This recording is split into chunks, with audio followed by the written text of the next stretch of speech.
اعوذ باللہ من الشیطان الرجیم بسم اللہ الرحمن الرحیم وَلَقَدْ آتَيْنَاكَ سَبْعًا مِنَ الْمَثَانِي دل جوئی کے لیے حضور سے فرمایا اور ہم نے آپ کو دی ہیں وہ 7 آیتیں جو آپ کا وظیفہ ہیں، دوہرا دوہرا کر پڑھتے رہا کیجئے، دوہرا دوہرا کر پڑھتے رہا کیجئے۔ اس پر تقریباً اجماع ہے امت کا کہ اس سے مراد ہے سورہ فاتحہ۔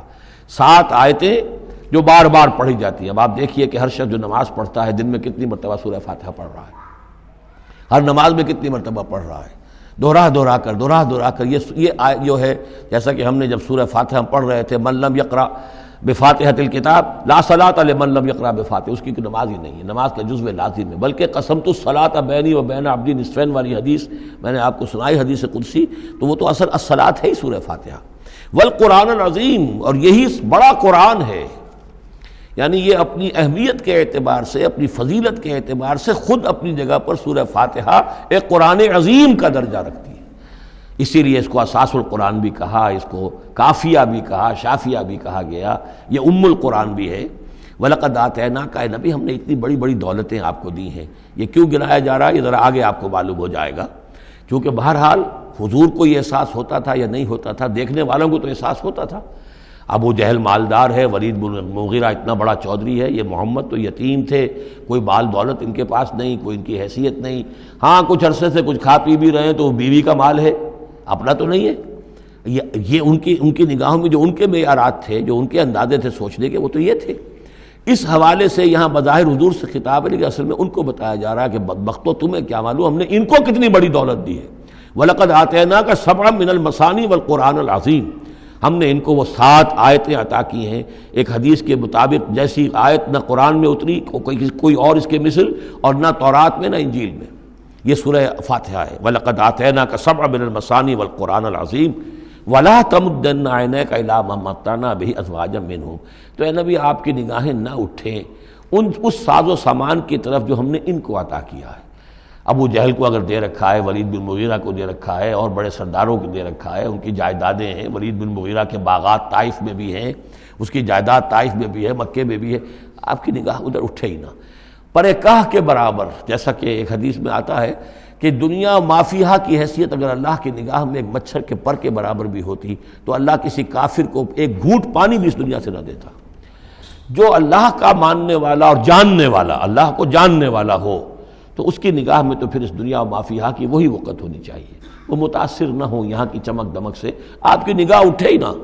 لا تمدن عینیک الی ما متعنا بہ ازواجا منہم، ان کو جو ہم نے دے رکھا ہے ساز و سامان اور زیبائش اور آرائش جو ہے، آپ کی نگاہیں ادھر نہ اٹھیں۔ ولا تحزن علیہم، اور اب دیکھیے ان کے اوپر جو بھی اب عذاب آئے گا یا جس عذاب کے مستحق ہو رہے ہیں، آپ اس پر غم بھی نہ کھائیے۔ ٹھیک ہے یہ آپ کا کنبہ ہے، قبیلہ ہے، اب ابو لہب آپ کا چچا بھی ہے، لیکن یہ کہ اب غم نہ کیجئے آپ۔ وَاخْفِضْ جَنَاحَكَ لِلْمُؤْمِنِينَ، اور آپ اپنے کندھوں اور بازوؤں کو ذرا جھکا کر رکھیے اہل ایمان کے لیے۔ یہ ہمارے فقراء جب آتے ہیں، یہ جو غلام طبقے سے جو لوگ آئے ہیں، یہ لوگ جو گرے پڑے طبقات سے تعلق رکھتے ہیں، جب یہ آپ کے پاس آئیں تو آپ ان کا استقبال کیجئے۔ فَقُلْ سَلَامٌ عَلَيْكُمْ كَتَبَ رَبُّكُمْ عَلَىٰ نَفْسِهِ الرَّحْمَةَ، تو اس انداز میں ان کا استقبال کیجئے، ان کے سامنے تواضع کیجئے، ان کے سامنے اپنے کندھوں کو جھکائیے۔ وَاخْفِضْ جَنَاحَكَ لِلْمُؤْمِنِينَ، یہی مضمون ایک مرتبہ پھر سورہ طٰہٰ کے اندر آئے گا۔ وَاخْفِضْ جَنَاحَكَ لِمَنِ اتَّبَعَكَ مِنَ الْمُؤْمِنِينَ، اہل ایمان یہ جو آپ کی پیروی کر رہے ہیں، آپ اپنے ذرا کندھے ان کے سامنے جھکا کر رکھیے۔ یا یہ حکم دیا گیا ہے اولاد کو والدین کے بارے میں، اگلی صورت میں آ جائے گا سورہ بنی اسرائیل میں، کہ ان کے لیے اپنے کندھوں کو، اپنے بازوؤں کو ذرا جھکا کر رکھا کرو، والدین کے سامنے تن کر نہ کھڑے ہو کہ کندھے جو ہیں اٹھے ہوئے ہیں، بلکہ کندھے ذرا دبا کر۔ وَاخْفِضْ جَنَاحَكَ لِلْمُؤْمِنِينَ وَقُلْ إِنِّي أَنَا النَّذِيرُ الْمُبِينُ، اور کہہ دیجئے کہ میں تو صرف خبردار کرنے والا ہوں، کھلم کھلا خبردار کرنے والا، میری اس کے سوا کوئی ذمہ داری نہیں ہے۔ كَمَا أَنزَلْنَا عَلَى الْمُقْتَسِمِينَ، جیسے کہ ہم نے نازل کیا ہے ان پر کہ جنہوں نے تقسیم کر لیا ہے، الذین جعلوا القرآن عظیم، قرآن کو انہوں نے بوٹیاں بنا لیا ہے، اس کو توڑ کے ٹکڑے کر دیا ہے۔ اب اس کے اندر 2 رائے ہیں، ایک تو یہ کہ اس قرآن سے مراد یہی قرآن ہے، اور مذاق اڑایا کرتے تھے لوگ، یہ جو بھی تھے ابو جہل اور اس کے ساتھی، بھائی فلاں صورت تو میری ہے، وہ تمہیں لے جاؤں گا، وہ فلاں صورت جو محمد کہتا ہے وہ تم لے جانا، وغیرہ وغیرہ، آپس میں وہ تقسیم کرتے تھے ہنسی مذاق میں۔ تو اس حوالے سے انہوں نے قرآن کو بوٹیاں بنا کر اپنے اندر تقسیم کرنا شروع کر دیا ہے۔ ایک رائے یہ ہے، مجھے وہ زیادہ قرین قیاس معلوم ہوتا ہے کہ قرآن کے لفظ کا اطلاق تورات پر بھی ہوا ہے۔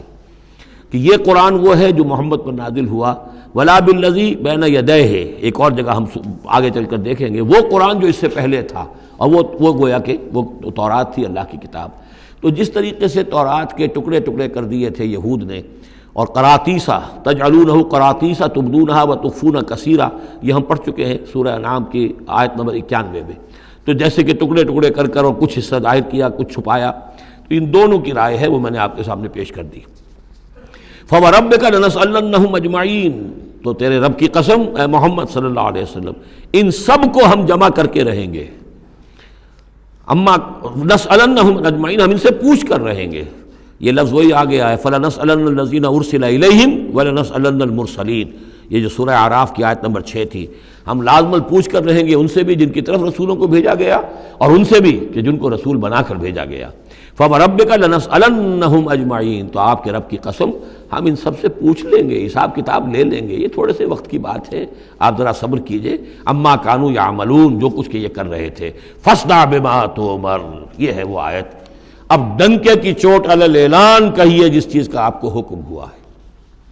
یہ جب حکم آیا حضور کو تو پھر آپ کوہ صفا پر کھڑے ہوئے، اور پھر آپ نے وہاں، اگرچہ ظاہر بات ہے کہ اس کا کوئی امکان نہیں تھا کہ آپ ننگے ہو جاتے، لیکن جو وہاں کا رواج تھا وہ یہ تھا کہ اگر کسی شخص کے پاس کوئی ایسی خبر آتی تھی کہ فلاں قبیلے کے لوگ جو ہیں آج رات ہمارے اوپر حملہ کریں گے، شب خون ماریں گے، اب کیسے لوگوں کو بتائیں؟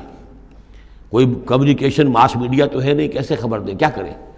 تو وہ یہ کرتا تھا کہ وہ شخص کپڑے اتار کے معذرزاد برہنہ ہو کر کسی اونچی جگہ کھڑا ہو جاتا تھا، تاکہ ہر طرف سے لوگ دیکھ لیں کہ ایک ننگا آدمی کھڑا ہے۔ نذیر عمیان کہتے تھے اسے، ننگا خبردار کرنے والا۔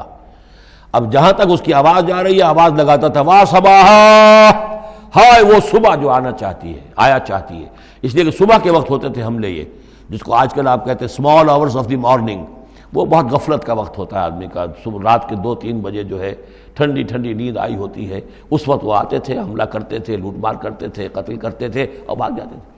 تو وا صباح، ہائے وہ صبح جو آیا چاہتی ہے۔ تو اب لوگ دوڑتے تھے کہ بھائی کہاں کی خبر آئی ہے، کون ہے، کون سا قبیلہ ہے، کس کے بارے میں اطلاع ہے، اطلاع صحیح ہے غلط ہے، تو یہ ان کا رواج تھا۔ تو حضور